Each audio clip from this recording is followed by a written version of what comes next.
All right. So I got to tell you something. Like, I was just a part of diffusing a near war. It got, close to being ugly here in my house. And I just wanted to give you some tips. Give you some tips. Because, when you have kids, a lot of times when you're in the zone and you're doing a good job of being a parent and you're talking, you're like unconsciously giving them this great wisdom that was just like coming to you. And then, but consciously, you're like, damn, that's a good point. I'm going to write that down. Yeah, good idea. Me.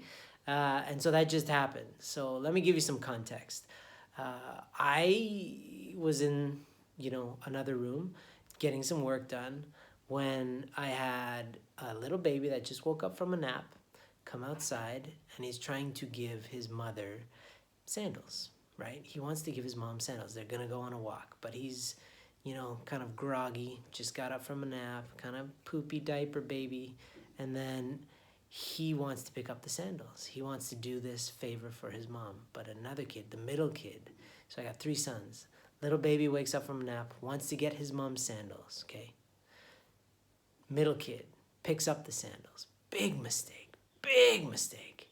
Picks up the sandals, makes baby cry because baby was taking this personally. He wanted to be a big boy and give his mom her sandals like a good dog. Dogs do that, right?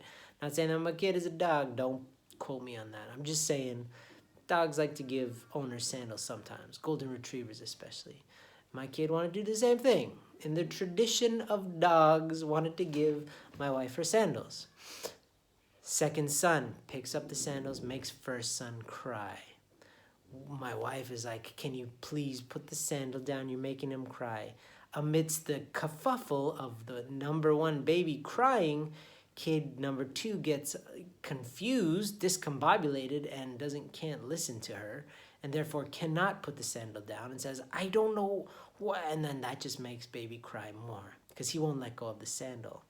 Then in comes, party number 3, the eldest son, who is really upset at this whole thing and saying, why are you making the baby cry? Getting upset at number 2. He starts yelling at number 2, okay, the middle son. And then number 2 is getting even more flustered and can't put the damn sandal down because now he's caught in the crossfire of like crying baby and older brother yelling at him. He doesn't know what's happening. And that's only, making everything worse. Everything worse. And so this is all happening and I can hear it happening even though I'm in another room trying to get some work done, okay? Now, I come outside, and I'm like, what in the hell is going on? I didn't say that. I felt it.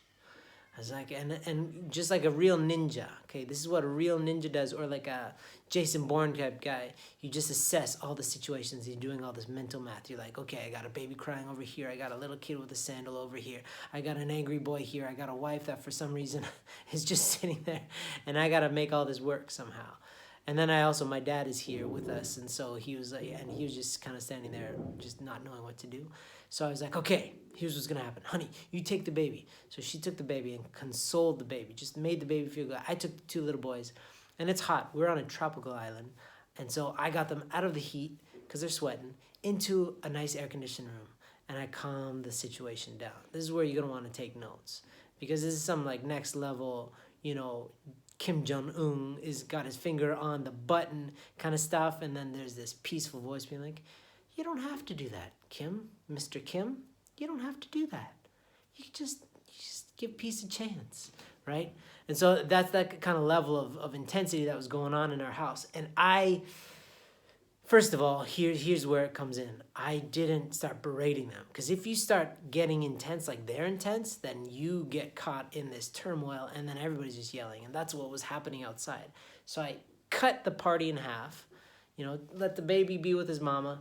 I took the boys and I started asking questions. See, you don't make accusations. You start asking questions in a calm voice. What's going on?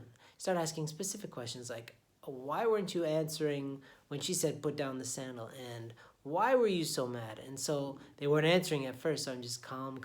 Eventually start getting some answers. One kid starts crying because he had a lot of pent up stuff because it was intense. And then he kind of lets that out. I hug him, a lot of touching and hugging and like letting them know that I'm still there.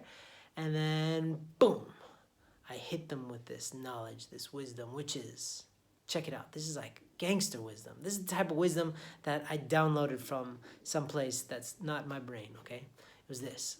I looked at number one, like the eldest son. I said, okay, when anger comes into you and you try to give that to me, if I accept it, then I'm going to give it to him, and then all three of us are angry. It started with you, it came into me, and then now it's in him because I spread it. So what I did was, you were angry, I didn't let your anger come to me, so that he and I, the middle child, and I could be calm, and then your anger will slowly diffuse. And that's exactly what happened. And he could understand that. And then I was like, whoa, that's so simple.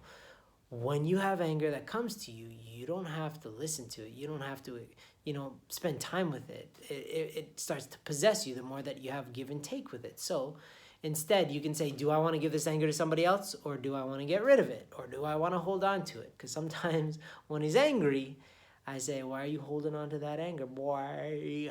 And eventually he can laugh and say, yeah, why am I holding on to this anger? I could just let it go. So all this is just to say that being a parent is awesome. I love it because I just learned a lesson. Again, I was like spitting some wisdom. It didn't come from me. I was taking notes mentally. That's why I'm making this video. It just happened. The sweat is still on the ground. It was intense. It was like an episode of 24 happening in real time. It seemed like an hour, but it was like 12 seconds. Anyway, so remember that. You don't have to accept every emotion that comes to you. And if you do and you let it just take over, then you're going to try to give it to somebody else. And if they can't stop it, then it creates this ripple effect. But it can stop with you. It can stop with you. Word. Whole goals, everybody. Whole goals.